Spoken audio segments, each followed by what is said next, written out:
comme un poisson dans l'eau. Ces derniers temps, Raphaël Glucksmann enchaîne les prises de parole médiatiques et les discours enflammés. Porté par une actualité internationale qui le passionne, l'eurodéputé enjoint à longueur de micro à l'Europe de sortir de sa faiblesse et de sa naïveté pour s'imposer face aux puissances russes et américaines. Un discours qu'il tient depuis plusieurs années, mais qui retrouve de la vigueur depuis l'humiliation de Volodymyr Zelensky à la Maison-Blanche fin février. En parlant de l'Ukraine, de l'Union européenne, de la Russie, des États-Unis, Raphaël Glucksmann opère paradoxalement un retour sur la scène politique nationale. Car malgré un bon score aux élections européennes, 13,8%, le fondateur de Place Publique ne semble pas avoir réussi à prendre la main sur le débat public. Il avait assisté impuissant aux négociations du nouveau Front populaire, déçu d'être écarté par le retour des appareils. Et n'avait réussi à faire élire qu'un député, en la personne d'Aurélien Rousseau. Au retour de l'été, Raphaël Glucksmann s'était mis en tête de refonder une force politique majeure pour ne plus être considéré comme un acteur de second plan à gauche. Désormais, ses proches en conviennent, il aspire à ne plus se jouer dans la même cour. Achat d'un QG dans le 9e arrondissement de Paris, organisation d'un week-end de rencontres début octobre en Gironde, déplacement partout en France. Glucksmann a pris une dimension nouvelle, c'est certain, concède un député écologiste pourtant critique.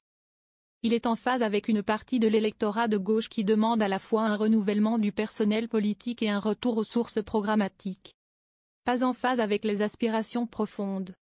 Ce week-end, les 11 000 adhérents revendiqués de Place Publique se réunissent pour la première fois en congrès à Paris. Une étape décisive pour structurer notre parti, vante l'entourage de Raphaël Glucksmann. L'ambition étant de définir les grandes lignes politiques pour les mois à venir, et d'élire des représentants. En interne, on est conforté par le succès de la campagne des européennes, certain d'avoir permis de réveiller la gauche.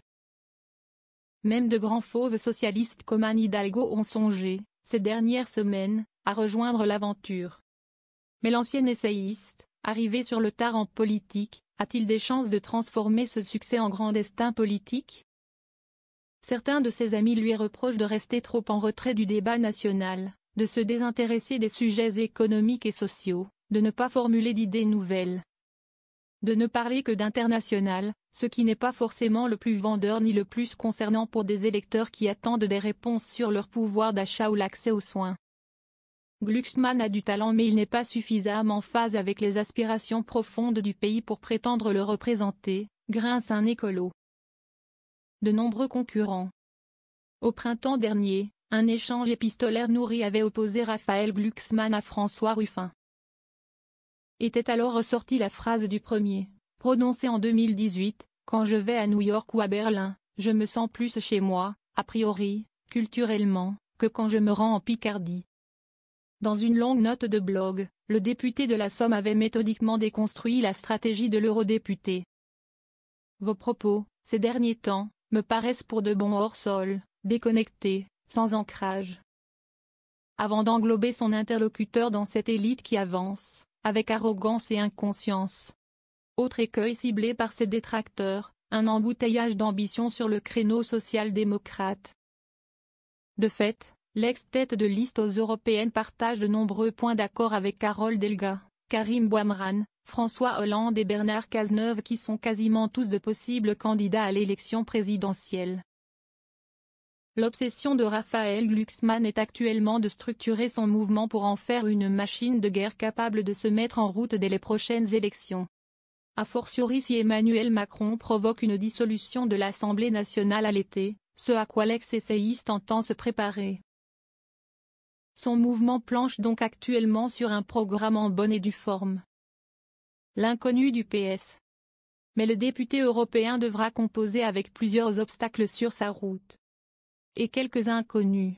La première concerne le Parti socialiste, son allié aux élections européennes, qui tiendra un congrès important avant l'été. Si les relations avec Olivier Faure sont plus que fraîches, quid de l'arrivée potentielle d'un nouveau premier secrétaire ? Des liens entretenus avec le PS dépend beaucoup la suite.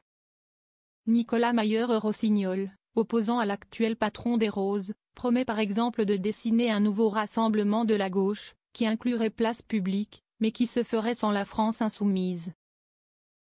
D'autre part, la stratégie solitaire de Raphaël Glucksmann est critiquée y compris en interne. En décembre, la coordinatrice nationale des jeunes de Place Publique Anaïta David avait annoncé claquer la porte, expliquant à Libération. Il n'y a pas de consultation en interne, la position de Place Publique, c'est celle de Glucksmann. Pour se jeter dans le grand bain de la présidentielle, l'eurodéputé sait qu'il doit engranger des soutiens et s'entourer de personnalités identifiées. Pour le moment, outre Rolalck et Aurélien Rousseau, il ne compte aucun élu de premier plan. Le congrès de ce week-end sera bien l'occasion de préparer la suite.